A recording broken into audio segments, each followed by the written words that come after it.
What were some of the key decisions that you made in your entrepreneurial journey that you think have led to your success? Like for me, I can kind of point to maybe one or two that I know if I wouldn't have made those, maybe I wouldn't have been where I am now, or maybe delayed it a little bit. What were some of those decisions? So the biggest one was leaving AT&T. So AT&T, a great company. I worked there for 13 years. I was an executive there.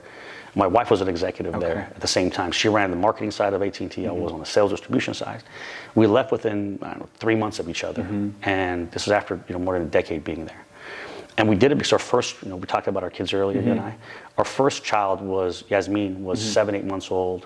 Other one was on the way. She was already in the oven. And we weren't spending nearly enough time with Yasmin because both of us left the house at 7 o'clock in the morning, came back at 5 or 6, and then put the kids to bed, back on our laptops, as most corporate American people do. And we quickly realized entrepreneurial avenue is the path you want to go down because you can control your time. And that's by far the most valuable commodity. You can. So coming from someone who always complains about time working, it's everything. It's everything. We have a family saying here that we say life is about relationships and experiences. All the stuff, everyone loves stuff. I love stuff. But it's meaningless if you don't have time to spend with people you care about. If you don't have time to spend with people you care about, it's all bullshit. Excuse my language. It's all ridiculous. We love hearing that, And so we made this decision and go. So that was the most important decision of our lives, and the way the comp structure at AT&T was, and I'm sure still is, and most corporate American companies are. If you're an executive, like 60-70% of your comp are bonus based. And all the bonuses are 3 years in arrear. So if you leave at any point, you've given up 3 years of 60 or 70% of your comp. And then for us, it was times 2. 2 people. So we had just bought a home too, and the second was on the way. The courage it took as a family to make this decision was the most important one. The second most important decision was not giving up.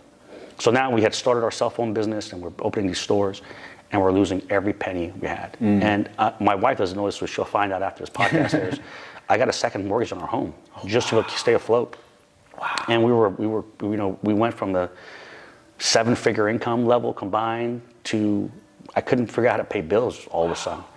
And God bless my wife. 3 in the morning, and I shared I'm going to share this story mainly because I assume there's other people in this position, and you never hear this stuff. Like I'm on these panels, and my biggest pet peeve is you go on these freaking panels, and everyone's a genius, and everyone's journey was completely linear. It was like I made 10 decisions; they're all home runs.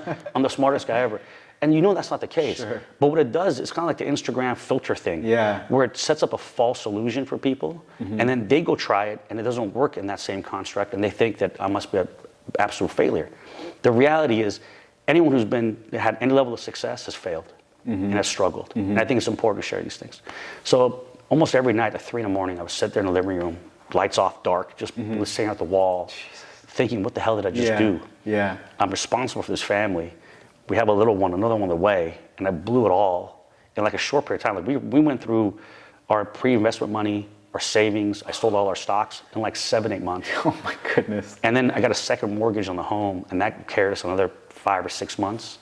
And I was like, all right, we have about 3 months of runway left, and then we're homeless. It was that level. That's crazy. And I'll never forget, my wife would get up, and she didn't know some of the details, but she would grab my hand like a baby and like walk me to our bed at 3 a.m. to help me sleep. And so the decision not to give up, in fact, to double down and triple down, quadruple down, was the next most important decision. That's amazing. And the last one I would say is accepting, because as an Iranian guy, in our culture, failure is looked down upon as such a terrible thing. You're not a lawyer, doctor or lawyer, you failed, and you're a terrible person, you should kill yourself. Like it's like that level of pressure, right? I know all about that. And it's embarrassing to share failure stories in our culture, right? And so people don't want to do that. I think accepting that these failures, if you want to call them failures, were such important learning lessons for me. I learned every single time I made a bad decision or a decision I would have probably done differently if I can go back, I learned from it. And so accepting that, go for glory. If it doesn't work out, learn from it and pivot, move on. It seems simple, but once you really embrace that and believe in it and live it, you become really dangerous. You become really dangerous. Like you and I talk about fighting all the time, the fight game. How many knockouts happen when a guy's about to get, you look seemingly about to get knocked out, Right. and he does one last grasp. Yeah. He just goes for glory because there's nothing else to lose. Sure. The most dangerous time in the world is that period of time. Of course. And once you embrace that in business, Yeah. you become dangerous, man. Yeah. Very well said, man. I'm glad to hear this. Even as someone who, I mean, relative to you not, but just I think I'm a successful person relative to the average American. And so for me to be hearing this, it does wonders for me. And for anyone who's listening, I think it's important to also know who you are. I mean, some of the things that you said, I don't know if I would have been able to deal with that, and I'm a pretty tough person. I know for damn sure many people would not be able to deal with that. And so I would just say, know if you're going to start an entrepreneurial journey, know if you have that in you to begin with, because you know, the stress I can imagine that you had on your shoulders will crumble almost anybody. And for you to be able to handle that, although it was a very troubling and difficult time in your life, you were able to come past that. Many people in that situation would have crumbled. And I just think it's important that you do share these stories, but also for anyone who's hearing about this, just be honest with yourself. Maybe you don't have that ability. Like we were talking about Dana White, I know I don't have the abilities that he has to do what he does. And I don't know if I would have had the ability to do what you did under that much pressure.